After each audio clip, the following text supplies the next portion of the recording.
All right, folks, welcome to the zone. These prats, these Manchester United players, don't deserve me setting up my OBS studio so they get a picture that can show the last results of the games, okay? So let's be short and sweet with this one because they don't get any more of my time. They've just wasted my evening. Manchester United are just poor. I am not this deluded Man United fan that genuinely thinks we've got good players and have been... Look, we are being mismanaged, but the players are simply not good enough. And if you doubt that, just... I don't know what to say. You just don't understand football. Football is a very simple game. You score more than the opponent. You try to stop them scoring. Ask yourself this. Is our defence very good? No. Is our midfield very good? No. Is our attack world class and have a great ability to break down teams and just dominate world class defense? No. There's not any aspect of our team that is world class. Bruno runs around a lot and huffs and puffs, and occasionally, like today, he'll come away with a pen and an assist or something, but at least you can say he tries.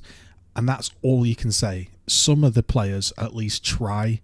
They're not good enough, but at least they do a bit of trying. And that is how far the standards have fallen. The standards have fallen so far that you get like Stretford Paddock and the United stand, that when anyone has a semi-decent game, they're just amped up to like masterclass levels. Unbelievable. It's just not true. Look at the goals today. You can look at management, you can look at systems. Did they water the pitch too much? You can look at all of this, but think about it.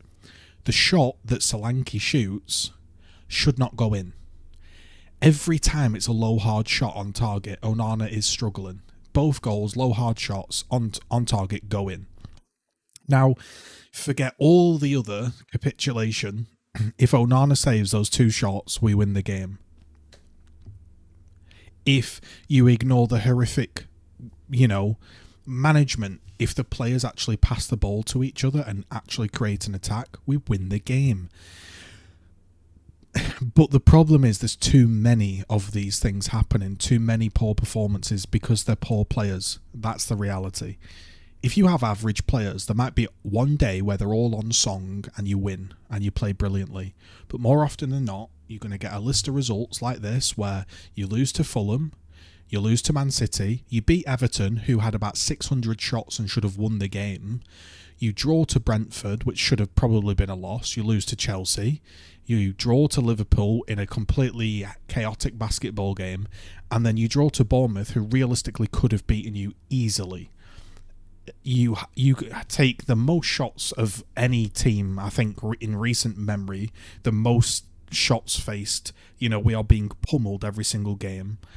And you've got people like Casemiro, Rashford, you've got like players that seem immovable, can't be sold, just not performing. You've got Maguire, who's dreadful.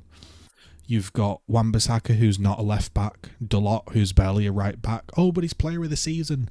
Dalot's player of the season. He's not better than Gusto, who plays for Chelsea. He wouldn't get in Chelsea's team. He wouldn't get in Arsenal's team. He wouldn't get in Man City's team. He wouldn't get in Liverpool's team. And he's our player of our season. That's how far we've fallen. Should Ten Hag be sacked? Yeah, probably. But there's literally no point sacking him unless you get rid of the players. The players just aren't good enough. There is no analysis. There's no analysis to be had. The players aren't good enough. This would be like somebody coming on that supports Accrington Stanley doing a post-match analysis about how they're in the Premier League and losing games. Look, the reality is the players just wouldn't be good enough. You can do analysis and maybe here or there you can get 5 or 10% out of them. But our players will never be consistent because they are not consistently good players. That's it. It's so painfully boring to watch. I find the manager painfully boring. He's not charismatic at all. He has no fight. He doesn't come out and say anything about the ridiculous watering of the pitch, the penalty situation where we constantly get shafted, the weird refereeing. He has no us versus them mentality.